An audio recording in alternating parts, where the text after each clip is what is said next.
Hi everyone. So this is another review, not about a specific product, but a kind of product. And so I got 3 examples right here. They're really pretty if you think about it. They're not coasters. What these are wireless charging pads. They use the Qi wireless charging system to be able to charge cell phones and other electronic devices without connecting a wire to the device itself. I've actually utilized these systems on and off over the last maybe about year before I even decided to do a review on them. And we're going to look at it from the principles, the benefits, and so forth as well too. So let's do the basic science behind it. All these wireless charging systems work by causing a kind of magnetic and electrical flux or so within the surrounding space. When you put that flux close and the coil inside of, there's a copper coil in here as well as on your phone, a receiving coil. Well, once those fluxes are just about right and there's a certain current, the electricity can transition itself from one electrical field to the other, and when it transitions to the receiving coil's electrical field, in a sense that it can charge the device, pretty much. That's the general principle of how wireless charging system works. It's inductive charging. You can always search that. How well do they work? Actually, they don't work bad. There's always complications when it comes to these devices. First off, let's talk about the good thing. It's great not to have to plug a wire into a phone or other device to charge it, because the standard nowadays is to use USB charging and so forth as well too. Yes, million wires, million cables around the world. Everybody loses cables. Well, the benefit of this is you don't necessarily need to worry about losing cable. The other benefit is as you plug your cable on and off, on and off, on and off, can you break the mechanisms, the pins, or all these little small pieces, small internal pieces that allow those devices to charge? Absolutely. So there's mechanical wear that occurs as we plug and unplug things. And some people are a little bit more not so friendly about doing so, and these things will break over time. With these devices, there's nothing to plug in, no mechanical activity other than putting your device on top of it at a very specific location or within close to the center. They make this so that if you put it within the central region of this, and the coil is in the central region where they kind of equal out just a bit, they'll charge absolutely fine. It doesn't have to be perfectly centered, but it has to be pretty close. The closer you have it within the induction field, the better it's going to charge overall. The one side is it has to be the distance between the two has to be fairly close. So if you have, most people use it to charge their phones. Well, if you have a thick case on your phone, does it charge with these devices? Not very well. If people use those little pocking things to hold their phone with, well, if you have something like that on it and you try to put that on here, it makes the gap, the distance between the device and these charging pads too far of a distance for them to work right. So those things have to be placed into consideration if you're going to use a wireless charging system. Every company has its own design or whatever you might call it, but it uses the same principle. It just one will work with a particular system, meeting specific parameters. I think some of the Apple products have their own wireless charging system, and they use the newer ones use some kind of magnetic interlocking system as well too. So it's more dummy proof, but that's realistically all it is more dummy proof, but it still uses inductive charging, or inductive induction or so to transfer electricity. All of these use USB-C to connect them with. The benefit of using USB-C versus micro USB is that you can have larger amounts of current or larger amounts of energy go into these devices so they can charge at a higher state of power. This one right here charges roughly about 7.5 watts. This right here charges up to about 11 watts, and this thing right here can do just over 11 watts. I think it goes closer to 14 or 15 watts worth of capable charging capacity when you put a device on them. That being said, the device that you put on them doesn't mean that it's going to charge at 12 watts or 11 watts or 7.5 watts. That device, if you put it on a 15-watt charger and the device can only do 7.5 watts worth of charging safely, then it's only going to do 7.5 watts. It's not going to do the 15 watts. Incompatibilities or so, let's just say you have not the greatest chip, or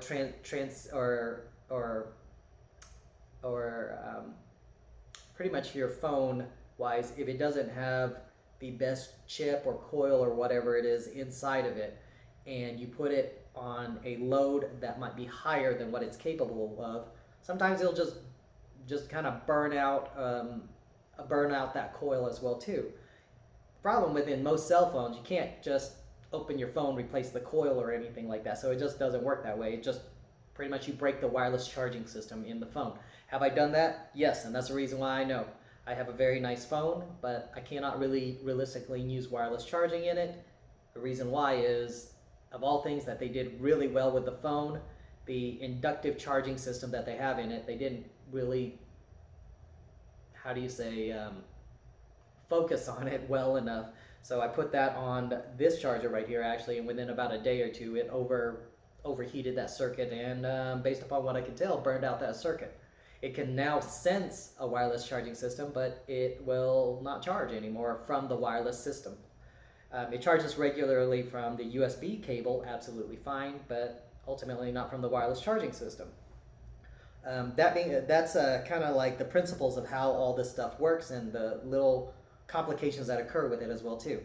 They're non-replaceable inside your device, so if you break it, you break it. You're kind of screwed until you literally have to buy another device or get one of those tech people or so, or aftermarket people to open up your phone and replace those coils, which is doable.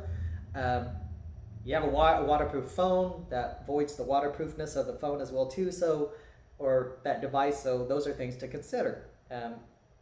Now let's talk about, so the good side of it is it makes it extremely convenient. It also, there is a benefit to using wireless charging systems where one of it is they charge your batteries slowly. Unlike a USB cable, which can do rapid charging, slower charging means that your battery does not wear down as much, mainly because the technologies in wireless charging has not caught up where you can charge rapidly. Great thing. The other side of the coin of wireless charging is the induction itself will actually heat up these devices, these systems pretty well. So your phone or your other device, if it requires a lot of charging, 4,000 milliamps, 6,000 milliamps worth of charging to charge your battery in your phone might actually heat up quite a bit. And also this charging coil inside will actually heat up quite a bit. So those are things to consider, that heat is actually something that occurs even though there's no friction. It's just how much energy is utilized, and if you look at the friction is not from the phone to the device, but the copper coils, the amount of friction that occurs from the electrons within it as well to create that induction field. So the higher the wattage, the more powerful it's capable of, the better chance it will overheat. This thing is made out of some pretty high-end aluminum. It is a plastic bottom, or actually it's it is a metal bottom, my bad, and aluminum top or so. So this thing actually disperses heat really, really well, and that's was its design as well too, so that it doesn't overheat and it can use convection or so to get rid of the heat.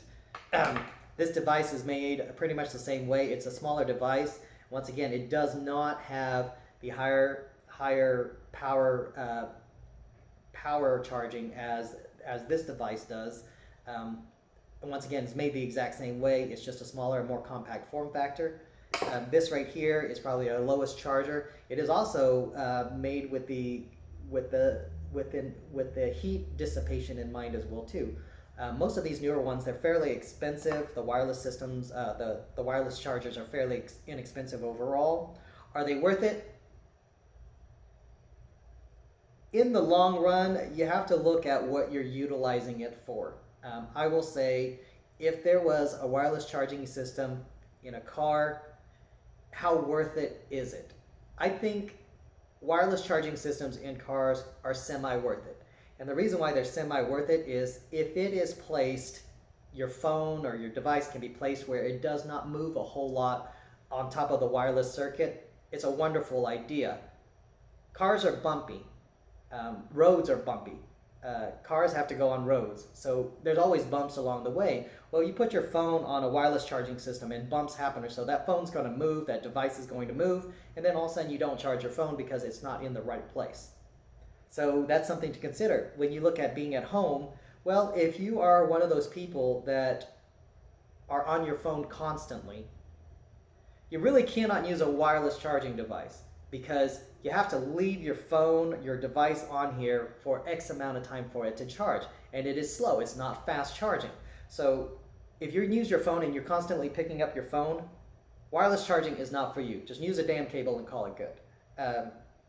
If you are somebody who doesn't mind not using your phone for an hour or two, and you can relax without the phone, without that device, wireless charging is really beneficial overall.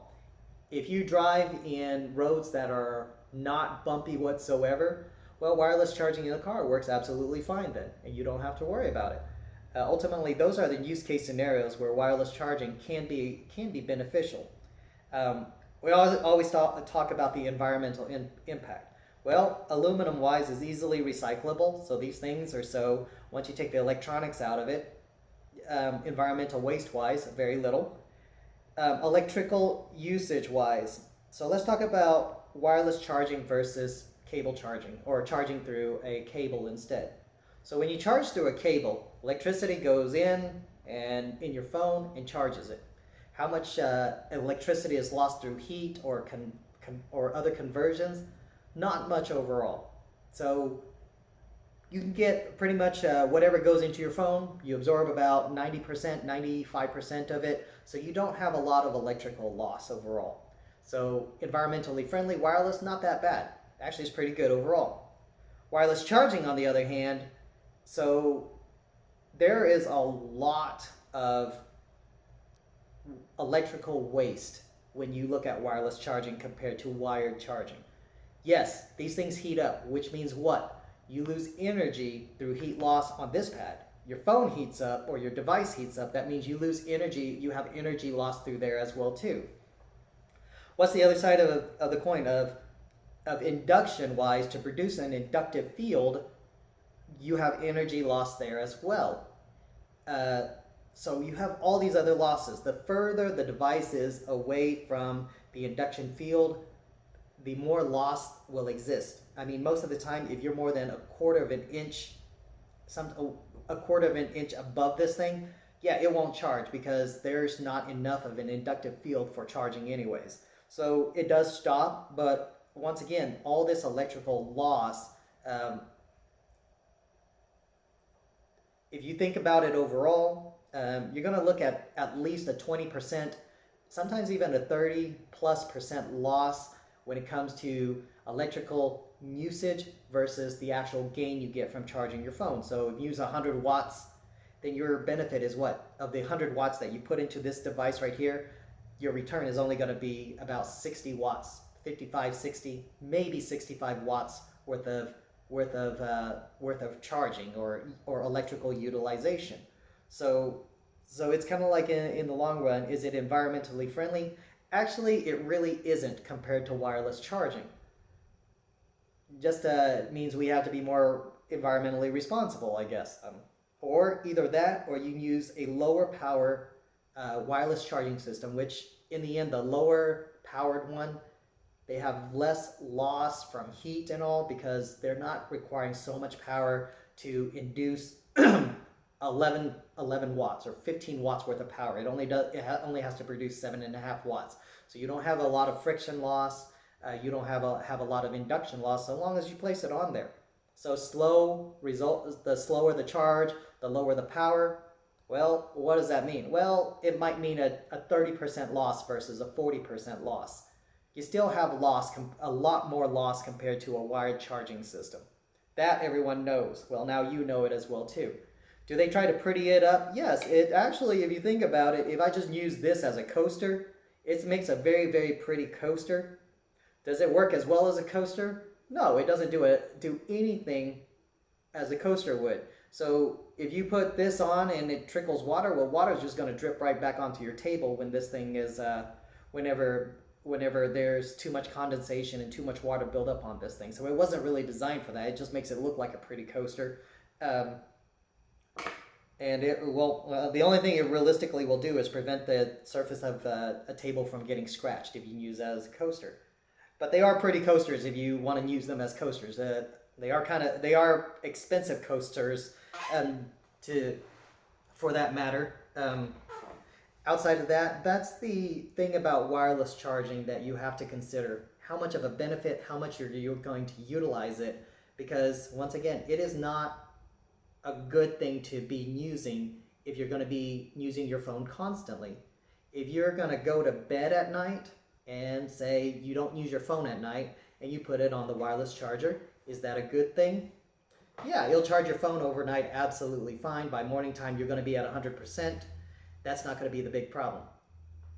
One of the things I have come to find out about these devices at night is if you like your room dark, even this device right here, which has a very, very small light that's kind of built into it so you can't even see it. In the middle of the night, if you like a dark room, this thing shines a light that is bright enough for you to really notice. So it's something to place into consideration when you're sleeping at night. You probably don't want these at bedside or close to where you're sleeping if you like it dark, because all of these devices right here, no matter how they look, shine off a really, really bright LED light to let you know they're charging your phone, or when they're kind of active as well too. So they're not going to let you sleep. If you're used to having lights on when you're asleep, these will be absolutely fine. They do have to be placed on there, not precise, but pretty close to where they're supposed to be. So if you fidget a lot or you bump your phone a lot or whatever it is, your device a lot, then no, it's never going to charge. Durability wise, these things are designed nowadays with great durability. These things have not broken. The charging coils in phones used inappropriately, yeah, they'll break. In your device, they'll break. So more of anything else, it's going to be the device's coil that's going to break over these coils that are going to break. With their heat dissipation in mind, these things don't really overheat. I have actually had a device on this thing continuously charging for almost a day and a half. It was a little test thing that I did. This thing probably got up to just about maybe 50 degrees Celsius, 55 degrees Celsius, and it didn't go much higher than that. That is pretty hot if you think about it. But once again, something that's doing this consistently for 24 straight hours, actually it was under 24 hours actually, but pretty close to a whole day's worth of charging, and it doesn't overheat past that point, it's actually pretty good. And it was able to sustain charging, and the circuits didn't break or anything like that, and it's still working till this day. As a gift device, actually, it works pretty decently as a gift device because most everybody has some kind of phone or device that charges wirelessly. I will say that don't buy the wireless chargers that have the higher power output unless you're aware of a device that is capable of accepting the higher power output, because these higher power output wireless chargers, they really will short circuit those coils inside of other devices that are not designed for it. I always recommend probably go for something that's a lot lower than what the specification is on the device. If it says 12 watts, look for a 7.5 to 11 watt charger. If it says that it's capable up to 18 watts, okay, fine. Try the 12 to 15 watt chargers, and we're going to cross our fingers that it doesn't burn out the system. But even the 12 to 15 watt chargers, or the 12 to 15 watt, 18 watt capable devices, can they utilize a 7.5 watt charger? Absolutely they can. They're capable of doing that. They're capable of going from that all the way up to 18 watts. So it's just one of those things where, hey, you can always choose a lower wattage, which means it's gonna wear down and create less heat overall. You conserve more energy. You have less energy loss, so you conserve energy better, be a little bit more environmentally friendly. I look at it from the perspective is, if we took 1 billion wireless charging devices and we utilize wireless charging to charge all those devices from 0 to 100%, we probably caused the temperature of the world to go up about 0.5 degree just by doing that alone, because ultimately we're wasting so much electricity for no reason. If we just used it and just used the power, that's great, but all that electrical loss on all those devices, yeah, that's not really going to help the world get any better. It's not going to help decrease pollution. It's not going to help decrease energy usage, because it actually increases it to lose electricity. So we have to use more electricity to do the same amount of work as, say, a wired cable to these devices instead. So those are little things to consider. Do they work? Absolutely. Do they work for everybody? No, but the use case scenarios where they work, where you can place a device on here for more than an hour at a time to charge the device. They are slow charging or so if you want to kind of trickle charge your device or slow charge your device to maintain your battery better at night sleeping or so, to charge overnight, great scenarios. Past those points or so, people tend to use their phone a whole lot nowadays, so if you're holding your phone all the time, wireless charging, probably not for you. Thank you very much for listening to this review.